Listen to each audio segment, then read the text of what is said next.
How to close your Kraken account and transfer crypto. So in here, the very first thing that you want to do is withdraw all of your cryptocurrency to private wallets and transfer all the fiat currency back to your bank account. So in here, what we're going to do is tap on this icon right here, and then you'll be able to simply transfer all of your cryptocurrency to your wallet, or you can transfer all of the fiat currencies back to your bank account, right?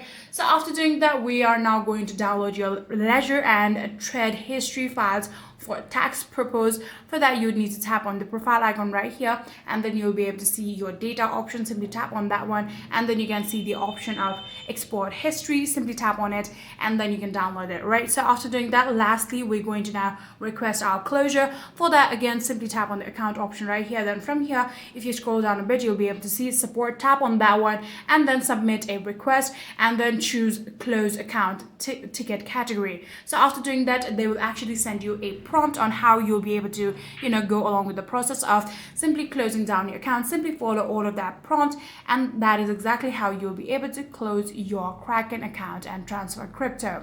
So yeah, that is it. If you guys do have any further queries, please let me know in the comment section down below.